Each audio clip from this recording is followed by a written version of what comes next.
السلام عليك يا رسول الله السلام علیکم ورحمۃ اللہ وبرکاتہ۔ ناظرین، آج کے ویڈیو کا ہماری جو ٹاپک ہے، جو سبجیکٹ ہے، وہ ہے ضد اور بدگمانی۔ جی ہاں، ضدی ہونا اور بدگمانی ہونا یہ صرف غلط خصلت یا غلط عادت ہی نہیں بلکہ گناہ بھی ہے۔ سب سے پہلے آئے جانتے اسلام کی روشنی میں نبی کریم صلی اللہ علیہ وسلم کے فرمان کے مطابق ہمیں ضد اور بدگمانی کے لیے کیا حکم فرمایا ہے۔ سب سے پہلے میں آپ کے سامنے پیش کرنے جا رہا ہوں ضد کے مسائل۔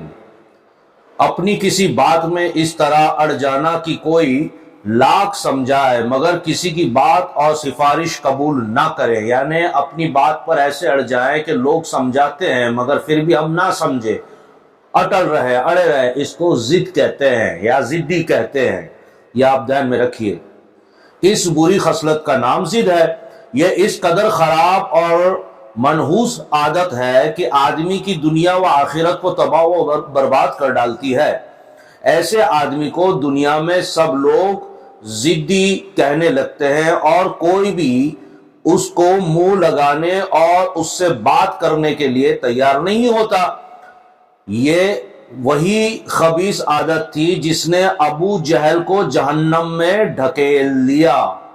آپ سمجھ رہے ہیں، ابو جہل جو نبی کا چاچا تھا مگر گستاخ تھا اور اتنا ضدی تھا کہ لوگ اسے سمجھاتے تھے مگر وہ نہیں سمجھتا تھا۔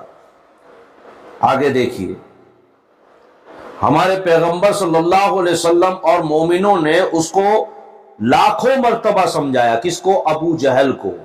یہ اس کی مثال دے رہے ہیں۔ اور اس نے شق القمر اور کنکریوں کے کلمہ پڑھنے کا معجزہ بھی دیکھ لیا تھا، یعنی اس نے کہا تھا کہ آپ چاند کے 2 ٹکڑے کریں گے تو میں ایمان لاؤں گا۔ نبی کریم صلی اللہ علیہ وسلم نے اللہ کے حکم سے چاند کی طرف اپنی شہادت کی انگلی کا اشارہ کیا اور فرمایا کہ 2 حصوں میں بٹ جاؤ، تو ایک حصہ اس پہاڑ کی طرف گرا اور ایک حصہ اس پہاڑ کی طرف گرا۔ تو یہ صرف ابو جہل نے ہی نہیں دیکھا تھا بلکہ وہاں تمام لوگ جو صحابی بھی تھے اور جتنے اہل مکہ کے لوگ تھے سب نے یہ معجزہ دیکھا۔ آج بھی سائنس اس کو مان لیتی ہے کہ چاند میں درار ہے۔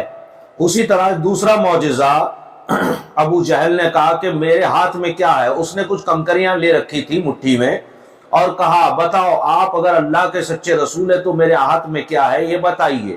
حضور صلی اللہ علیہ وسلم نے فرمایا اے ابو جہل تیرے ہاتھ میں کیا ہے یہ میں بتاؤں یا جو تیرے ہاتھ میں ہے وہ خود ہی بتائے؟ اتنا کہنا تھا تو اس کے ہاتھ میں جو کنکریاں تھی وہ کلمہ پڑھنے لگی، یعنی چاند کے 2 ٹکڑے اور کنکریوں کا کلمہ پڑھنا۔ یہ معجزہ دیکھنے کے بعد بھی وہ ایمان نہیں لایا کیونکہ وہ ضدی تھا۔ دیکھیں کتنا بڑا نقصان وہ کر بیٹھا کہ شق القمر اور کنکریوں کے کلمہ پڑھنے کا معجزہ بھی دیکھ لیا اس نے مگر پھر بھی اپنی ضد پر اڑا رہا اور ایمان نہیں لایا۔ قرآن و حدیث میں یہ حکم ہے کہ ہر مسلمان مرد و عورت پر لازم ہے کہ اپنے بزرگوں اور مخلص دوستوں کا مشورہ ضرور مان لیں۔ اپنے خاص دوست اور اپنے بڑے بزرگ جو ہیں ان کا مشورہ ضرور مان لیں اور مسلمانوں کی جائز سفارش کو قبول کر کے اپنی رائے اور اپنی بات کو چھوڑ دیں۔ ہم ضد پر ہیں، ہمارے بڑے بوڑھے یا ہمارے دوست اور مسلمان بھائی اگر ہمیں سمجھاتے ہیں تو ہمیں اپنی ضد چھوڑ دینی چاہیے، یہ کہہ رہے ہیں۔ اور حق ظاہر ہو جانے کے بعد ہرگز اپنی رائے اور اپنی بات پر ضد کر کے اڑے نہ رہے۔ اگر حق ظاہر ہو جاتا ہے کہ سامنے والا غلط ہے یا ہم خود غلط ہیں، یہ ظاہر ہو جائے پھر بھی اڑ کے نہ کھڑا رہا کرے، اس کا نام ضد ہے، یہ گناہ ہے۔ بہت سے آدمی خاص طور سے عورتیں اس بری عادت میں مبتلا ہیں۔ خدا کے لیے ان سب کو چاہیے کہ اس بری عادت کو چھوڑ دو ورنہ جہاں کی سعادتوں سے سرفراز نہ ہو پاؤ گے۔ اگر آپ نے یہ بری عادت کو نہیں چھوڑا تو دنیا کے سارے جہاں کے جو نعمت رحمت خداوند کریم ہمیں دیتا ہے وہ حاصل نہیں کر پاؤ گے، اور اگر یہ عادت چھوڑ دیتے ہو تو سارے جہاں کی سعادتوں سے سرفراز ہو جاؤ گے۔ تو آپ نے دیکھا اور سنا کہ ضد ہمیں کتنا بڑا نقصان پہنچاتی ہے، اسی لیے ضدی رویہ نہ کریں۔ اسلام نے ہمیں اس کا حکم بھی دیا ہے، اور نبی کریم صلی اللہ علیہ وسلم نے بھی اس کا حکم دیا ہے۔ اب دوسری اپنی بات پر آتا ہوں، بدگمانی۔ بدگمانی کا مطلب آپ سمجھتے ہیں۔ بدگمانی کا مطلب یہ ہوتا ہے کہ ہمیں کسی کو دیکھ کر ہمیں لگتا ہے کہ یہ ہمارے خلاف ہے، یہ صرف لگتا ہے ہمیں، ہمارے دماغ میں یہ چلتا رہتا ہے، ڈاؤٹ جس کو کہتے ہیں، بدگمانی جس کو کہتے ہیں۔ اس کے بارے میں اسلام ہمیں کیا سبق دیتا ہے، آئے سماعت فرمائیے۔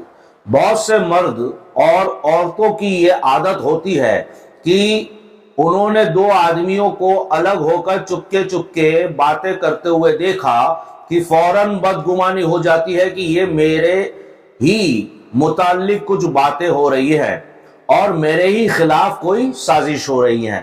اگر عورتوں نے کسی دو مرد کو دیکھا یا مرد نے کسی دو عورتوں کو دیکھا کہ وہ دور کھڑی رہی باتیں کر رہی ہے یا کر رہا ہے، تو دیکھنے والے کو یہ گمان ہو جاتا ہے کہ وہ میرے لیے ہی بات کر رہے ہیں یا میری ہی بات کر رہے ہیں، اس کو بدگمانی کہتے ہیں۔